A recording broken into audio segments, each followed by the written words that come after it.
नमस्कार दोस्तों, आज मैं दोबारा आपके सामने एक नई कहानी के साथ उपस्थित हुआ हूँ जो रामायण पर आधारित है, जिसका नाम श्रवण कुमार और राजा दशरथ का श्राप है। तो बिना समय गवाए शुरू करते हैं।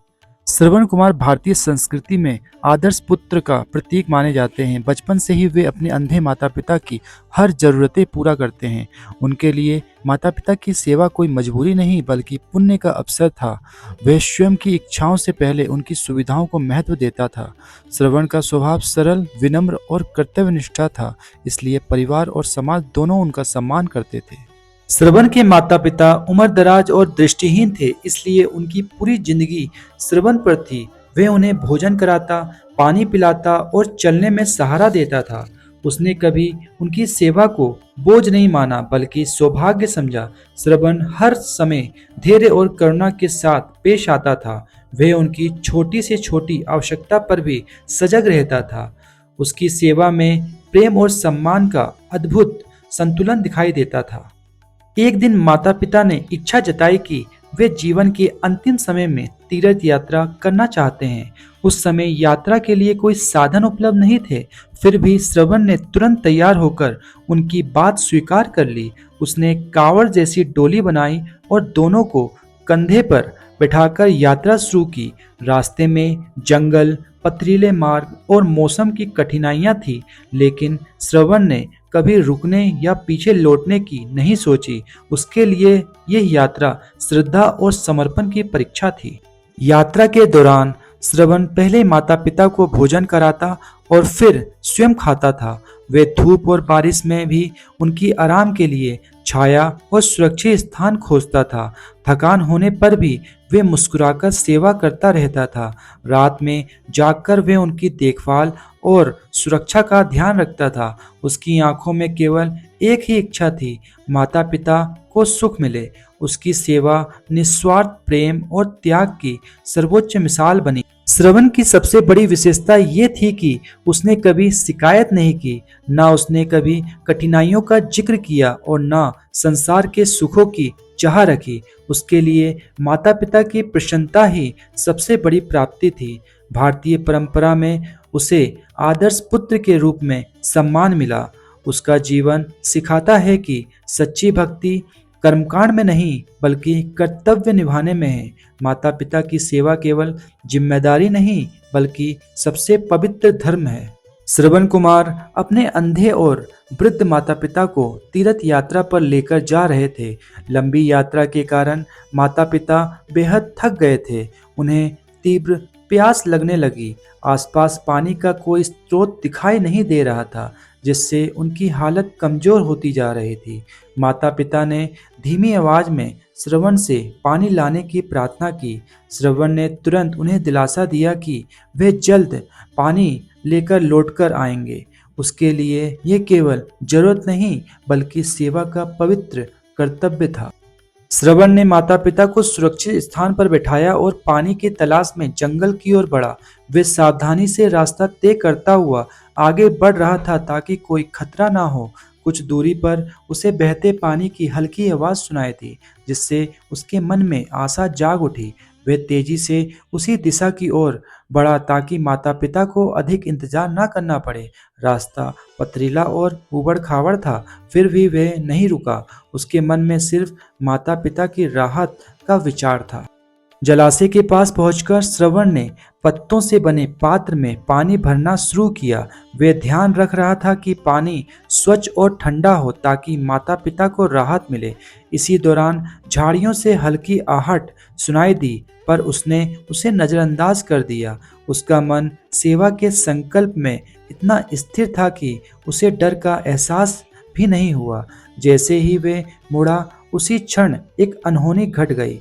ये पल उसके जीवन का निर्णायक मोड़ बन गया। उसी समय राजा दशरथ जंगल में शिकार के लिए मौजूद थे।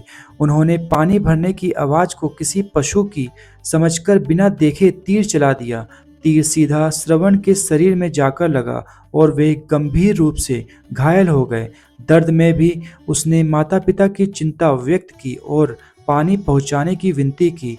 उसकी अंतिम इच्छा भी सेवा से जुड़ी हुई थी, जो उसके जीवन का मूल भाव था। मौत के करीब होते हुए भी उसने अपने कर्तव्य को नहीं छोड़ा। श्रवण की जल की खोज केवल पानी लाने की घटना नहीं बल्कि त्याग और निष्ठा का प्रतीक बन गया है। उसने दिखाया कि सच्ची भक्ति अपनी जरूरतों से पहले दूसरों की आवश्यकता पूरी करने में है। उसकी सेवा बताती है कि कर्तव्य परिस्थितियों पर नहीं संकल्प पर टिकता है। यह प्रसंग भारतीय संस्कृति में अमर संदेश के रूप में याद किया जाता है। आज भी श्रवण का नाम सेवा, समर्पण और आदर्श पुत्र का प्रतीक है। राजा दशरथ अपने समय के महान और कुशल धुरंधर माने जाते थे। वे दूर से ही आवाज के आधार पर लक्ष्य भेदने की कला में निपुण थे। एक दिन वे वन में शिकार के लिए अकेले गए, जहां घना अंधेरा और गहरा सन्नाटा था। अचानक उन्हें पानी भरने जैसी आवाज सुनाई दी, जो अक्सर जंगली जानवरों के कारण होती है। बिना देखे उन्होंने तीर चला दिया, ये सोचकर कि लक्ष्य कोई पशु है। उसी तीर से अनजाने में श्रवण कुमार घायल हो गए, जो अपने माता पिता के लिए पानी भर रहे थे। तीर लगते ही श्रवण दर्द से कर्रा उठा, पर उनके शब्दों में शिकायत नहीं थी। उन्होंने दशरथ से पानी उनके माता पिता तक पहुंचाने की विनती की। श्रवण ने बताया कि वह तीर्थ यात्रा पर अपने अंधे माता पिता के साथ आया है। दशरथ का हृदय यह सुनकर कांप उठा कि वे अत्यंत पछतावे से भर गए। उन्होंने तुरंत पानी लेकर श्रवण के माता पिता की खोज शुरू की। श्रवण की पीड़ा से अधिक दशरथ को अपने अज्ञान का दुख सताने लगा।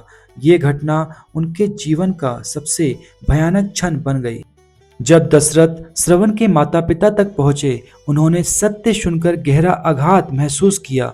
वे दृष्टिहीन होने के कारण अपने पुत्र को देख नहीं सके, पर उसकी मृत्यु की कल्पना से उनका हृदय टूट गया। उन्होंने दशरथ के स्पर्श से उसका अपराध समझा और अत्यंत दुखी हो उठे। उन्होंने कहा कि पुत्र वियोग सबसे बड़ा दुख होता है।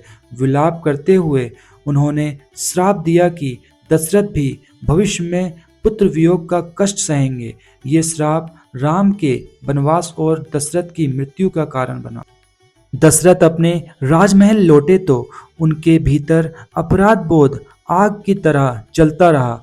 बाहरी रूप से वे राजा थे, पर भीतर से अपनी भूल से टूट चुके थे। श्रवण की करुणा, मृत्यु और माता पिता के श्राप ने उनके जीवन की खुशियां छीन ली। जब राम को वनवास जाना पड़ा, तब वही पीड़ा सच बनकर उनके सामने खड़ी थी। पुत्र वियोग के दुख में वे धीरे धीरे टूटते गए और अंततः प्राण त्याग दिया।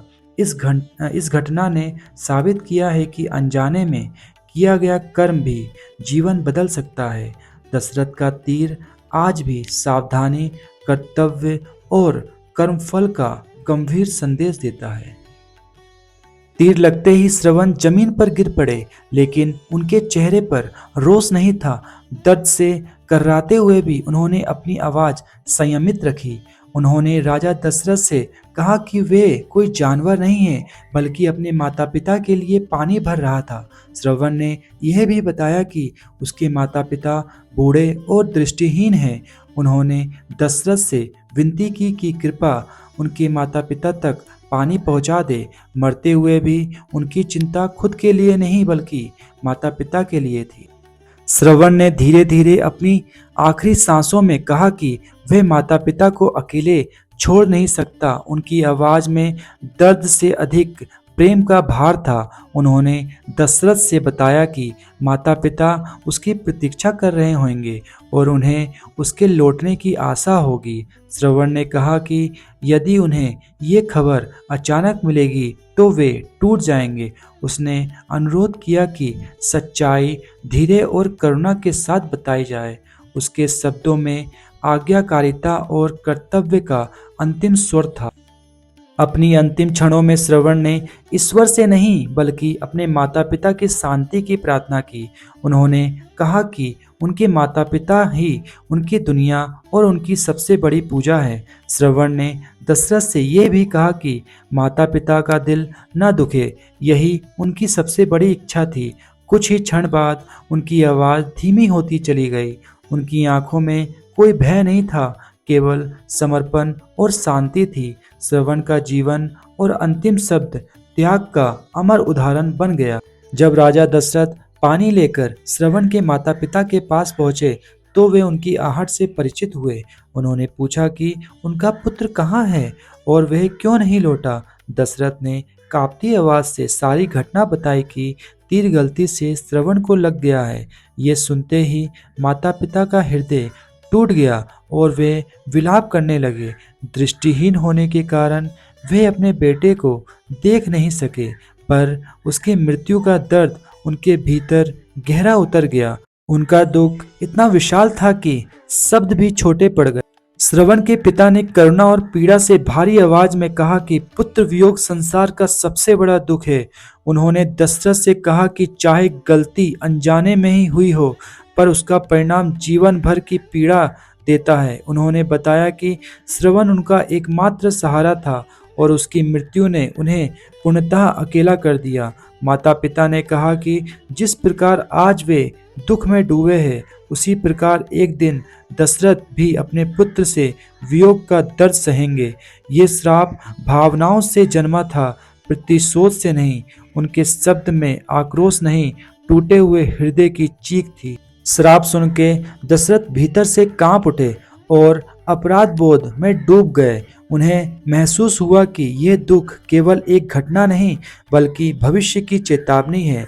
वर्षों बाद जब श्री राम को वनवास जाना पड़ा, तब वही श्राप याद आया। पुत्र वियोग की वेदना ने दशरथ को भीतर से तोड़ दिया था और उन्होंने प्राण त्याग दिए। इस घटना ने सिद्ध किया है कि कर्म चाहे अनजाने में हो, पर उसका फल अवश्य मिलता है। श्रवण के माता पिता का श्राप आज भी ये संदेश देता है कि दूसरों के दुख को समझना और सावधानी रखना जीवन का सबसे बड़ा धर्म है। ये कहानी हमें बताती है कि माता पिता की सेवा करना जीवन का सबसे बड़ा धर्म और कर्तव्य है। जैसे श्रवण कुमार ने अपने माता पिता की देखभाल बिना किसी स्वार्थ के की, वैसे ही हर बच्चे को अपने माता पिता के प्रति समर्पित रहना चाहिए। जब हम सच्चे दिल से प्रेम और निष्ठा के साथ अपना कर्तव्य निभाते हैं, तो हमारा जीवन महान और आदर्श बन जाता है। कहानी ये भी समझाती है कि सही इंसान परिस्थितियों से नहीं डरता, चाहे समय कितना भी कठिन क्यों ना हो। जो अपने दायित्व को निभाता है, वे कभी अपने रास्ते से नहीं हटता। श्रवण ने यात्रा की कठिनाइयों के बावजूद अपने माता पिता की सेवा जारी रखी, जो दृढ़ संकल्प का उदाहरण है। दशरथ की गलती दिखाती है कि अनजानी भूल भी बड़ा परिणाम ला सकती है। उनका तीर गलती से चला, लेकिन उसने कई जीवनों को दुख दिया और आगे चलकर वही श्राप सच हुआ। इससे सीख मिलती है कि हर काम सोच समझकर और जिम्मेदारी के साथ करना चाहिए। अंत में कहानी यह संदेश देती है कि दूसरों के दुख को समझना और संवेदनशील रहना इंसानियत की असली पहचान है। श्रवण का त्याग और प्रेम आज भी याद दिलाता है कि सम्मान, सेवा और करुणा ही जीवन की सबसे बड़ी पूंजी है। तो दोस्तों, श्रवण कुमार की ये प्रेरणादायक कहानी यहीं समाप्त होती है। उम्मीद है इस कहानी ने आपके दिल को छुआ होगा और हमें अपने माता पिता के प्रति कर्तव्य याद दिलाया होगा। अगर आपको ये वीडियो पसंद आया हो तो कृपया लाइक, शेयर और कमेंट में अपनी राय जरूर बताएं और ऐसी ही ज्ञानवर्धक और प्रेरणादायक कहानियों को देखने के लिए चैनल को सब्सक्राइब करना ना भूलें। धन्यवाद। जय श्री राम।